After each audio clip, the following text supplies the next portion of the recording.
Bonsoir à tous. Bonsoir à tous. Aventuriers, bienvenue aux portes de l'horreur avec Toulouse.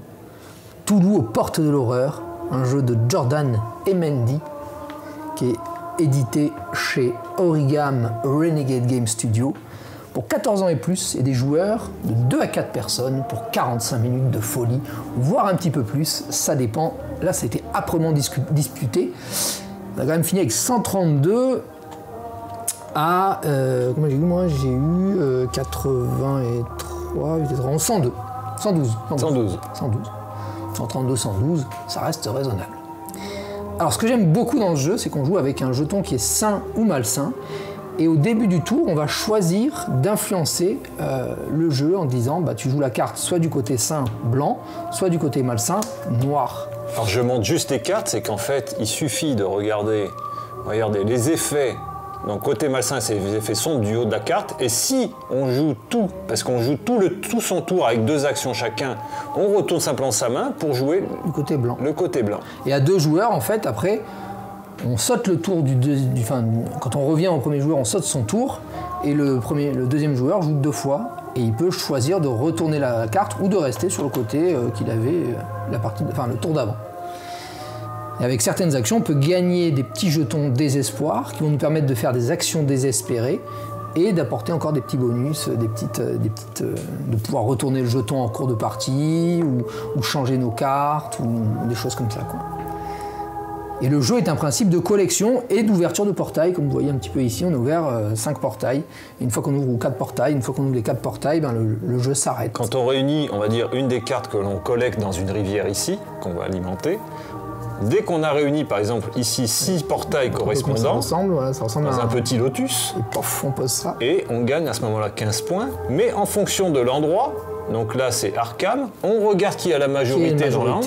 Donc là, ici Arkham, on était tous à égalité, parce que quand on joue à 2, il y a une partie neutre, donc on était à 2, 2, 2, et on gagnait tous, 9 on voit points. Ici, 9. Le deuxième gagne 6, le troisième gagne 4 si on joue en à 3. plus. Le point d'ancien, c'est celui qui enclenche le portail, et on rajoute ensuite les points des gens présents sur le site.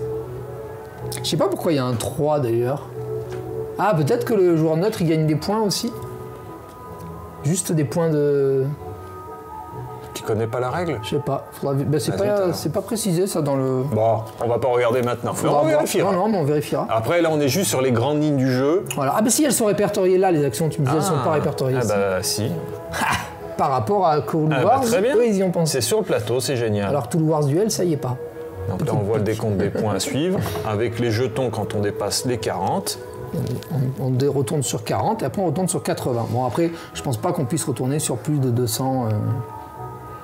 Alors, pour moi, mon avis, côté positif, pour moi, c'est un jeu chill, on est tranquille. C'est vraiment une super ambiance. On la joue tranquille.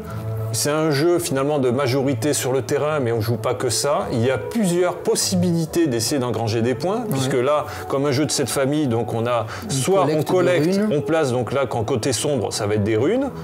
Là, on va faire des pages du journal. Donc on fait plus de points si les numéros se suivent. Là, on complète la carte. Donc ici, on complète il y a 4 points, je dirais pas cardinaux, mais bon, il y a le nord-ouest, nord-est, ouest, et on peut compléter plusieurs fois, on fait des points. Un point complet, ça fait 12 Après, on fait points. des portails. On a des petits bonus qu'on récolte en fonction des cartes qu'on joue. Par exemple, vous voyez, je vous décris juste la petite carte. Regardez, je joue côté noir, je gagne 2 de ces jetons. Rouge. Et je récolte un portail avec cette petite boule. Et au final, on fait son petit play, on fait sa petite tambouille, on se tire un peu la bourre gentiment. On peut sur retourner la le jeton en cours de partie pour influencer le joueur. Donc juste une petite majorité ici, on se tire un peu la bourre, mais ça reste gentil, ça reste bon enfant. C'est bon enfant. Et ça se joue vraiment, c'est très sympa, je trouve. Alors, c'est pas pour moi le jeu du siècle, c'est pas très profond, mais c'est juste ce qu'il faut. Et pour une petite partie comme ça de temps en temps, je trouve que c'est plaisant, ça joue tout seul. Et on peut jouer avec des enfants de 7-8 ans, quoi. Moi, mon fils... 7-8 ans et il me tue à ce jeu. Ma mère de 80 ans me tue aussi. Alors je ne sais pas si Alexis est un exemple parce qu'il est, très précoce, il est très intelligent. Il est très vif. Tu l'as initié à ça très tôt. Oui, je pense que tu as bien fait parce que c'est aussi une chance. À notre âge, on a commencé avec ça d'abord. La course farfelue, sorte de jeu de loi. Et après on est passé à Wonderful World. Non, mais après, c'est une chance parce que t'imagines si ton père t'avait initié à tous ces jeux, moi, franchement, ça m'aurait régalé. Moi, ça m'aurait plu. On n'a pas eu cette chance-là, je pense qu'il en est content. Enfin, je l'espère, mais oui, apparemment, donc il kiffe bien. En tout cas, celui-là, c'est son jeu préféré. Bon, on n'est pas là pour parler d'Alexis, mais en tout cas, c'est son jeu préféré, c'est ça. Est-ce que c'est ton jeu préféré? Moi, c'est mon jeu préféré, celui-là. Hein? Ouais. C'est le top number one, celui-là. Ouais, franchement. Alors, je vais pas dire que c'est mon jeu préféré parce que moi. En plus, on a mis une petite ambiance. C'est pas ma formule. Avec la petite ambiance, années 20, années 30. Années 20 qui est complètement dans l'esprit. Là, cette fois-ci, c'est pas comme Cthulhu Wars, on joue des investigateurs. On joue pas du côté obscur, on joue pas des. Mais quand même, on peut retourner la folie et d'un coup devenir fou et puis commencer à poser des portails et machin. Donc c'est vachement intéressant, je trouve. Donc le point fort pour toi du jeu? Sa rejouabilité, parce que du coup, tu peux. Si un coup, par exemple, t'arrives pas à avoir des plans, tu te dis, bon, c'est pas grave, je vais me concentrer sur les feuilles. Toi, comme t'as eu beaucoup de feuilles, tu t'es concentré sur les feuilles. D'ailleurs, c'est les vrais textes de des citations. Lovecraft, ouais. D'accord. Lovecraft, des vraies citations. Ou alors te concentrer sur les runes, voilà. Et tous les plaies se valent, c'est assez équilibré. Apparemment, ça me semble équilibré. Et il faut faire attention à bien surveiller les portails pour essayer d'avoir au moins la majorité d'eux. Parce que bon, on passe de 10 à 7 points, c'est pas négligeable, quoi. Oui, et est-ce qu'en fait, l'avantage, moi aussi, je vais mettre en avant du jeu, c'est la lisibilité. C'est qu'on voit assez facilement ce qu'a l'autre en play, ce qu'il va jouer. On voit assez facilement ses plateaux. Tout est assez lisible au niveau des couleurs.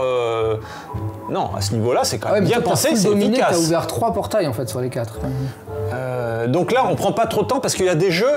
Je pense même par exemple à Unicorn, le jeu en fait de Exploding Kittens. Le problème c'est que tu dois savoir ce que font les licornes des adversaires, mais c'est des textes et comme c'est dans leur sens, tu vois pas ce que font chaque effet de chaque licorne. Enfin voilà, je prends un exemple comme ça. Mais là, il suffit de jeter un œil. Là, c'est très clair. Et tu vois où joue ton adversaire. C'est très simple. Juste les icônes sont super simples, tu vois. Là tu as la petite goutte. La petite goutte, ça veut dire que tu peux récupérer 2 portails. S'il y en a un, tu peux récupérer qu'un seul portail.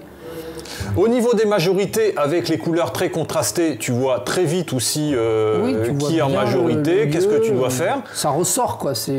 L'interaction, pour ce type de jeu, je trouve, est juste suffisante. Parce que me dire, j'ai pas envie qu'il me prête ces portails, j'ai pas envie qu'il soit trop majoritaire là, on se tire un peu la bourre. C'est efficace. Puis même si c'est juste esthétique, c'est marrant d'avoir un grand ancien comme marqueur de pion, quoi. Enfin, c'est juste de la cosmétique, mais c'est rigolo, quoi, d'avoir chacun son propre grand ancien avec sa forme de. Donc pour moi, en plus tu l'as pas eu pas cher, tu l'as acheté. Non, je l'ai acheté 9 €. Donc franchement. Les frais de port, j'ai les 13 €. Ouais, bon, c'était genre un promo ou des stockages ou je sais pas quoi, mais franchement pour le prix. Il a pas eu assez de succès, je sais pas. Oui, je pense parce que j'en avais pas entendu parler. Mais moi je trouve que c'est un jeu correct. Mais Origami finalement ils ont des très bons produits. Moi je crois que dans la majorité de mes jeux il doit y avoir beaucoup d'Origami en fait. Ouais, parce que Philippe Chip c'est Origami, Wonderful World c'est Origami, Cerber c'est Origami. Ouais non j'en ai. Je pense que la majorité de mes jeux ils sont Origami. Clairement. Conclusion, achetez ce jeu. Allez, achetez-le. Soyez sain ou malsain, mais achetez ce jeu. Ciao. Ciao.